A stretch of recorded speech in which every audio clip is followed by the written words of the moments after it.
નમસ્કાર દર્શક મિત્રો, હું જય શેખા, આપ જોઈ રહ્યા છો નબલીના ન્યૂઝ। આજના મુખ્ય સમાચાર। જય આદિવાસી મહાસંઘ નસવાડી અને ફેનાઈ રેવાખંડ જીવસૃષ્ટિ રક્ષા સમિતિ દ્વારા નસવાડી મામલતદારને આવેદનપત્ર આપવામાં આવ્યું।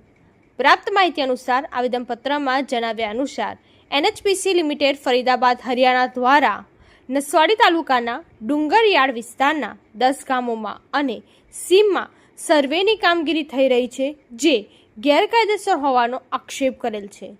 આ વિસ્તારમાં જમીન મહેસૂલ અધિનિયમ 1889ની કલમ 73A ની અસર અમલવારી ચાલુ હોવાથી ગ્રામ પંચાયતની ગ્રામસભાની અનુમતિ વગર કોઈ કામગીરી કરી શકાય નહીં।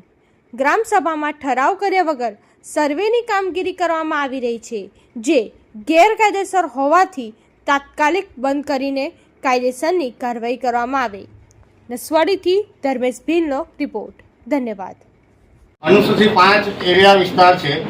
ખરેખર અમારા જે આદિવાસીના કાયદા જે બંધારણમાં અમને ભારત દેશના બંધારણમાં અમારી જોગવાઈ અલગથી આપેલી છે, તો એ રીતે સરકારને પણ જો જમીન જોઈતી હોય તો જે એનો જે મેન પાયો એમ કહે છે કે સર્વપ્રથમ તો ગ્રામસભાની મંજૂરી લેવી પડે બહુમતીથી કે અમે આ પ્રોજેક્ટ માટે અમે સર્વે કરવાના છે, તો નોટિસથી જાણ કરવી પડે, બહુમતીથી ઠરાવ પાસ કરવું પડે, તો ગામ લોકોને બી જાણ થાય।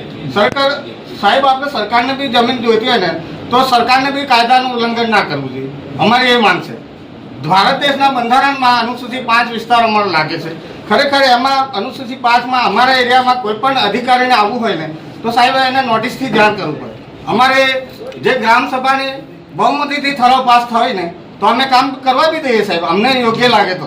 આ તો સીધા સરકારશ્રીના કોઈ કંપનીના માણસો આવીને સીધા સર્વે કરે સાહેબ, એ કેટલા હશે વ્યાજબી સાહેબ?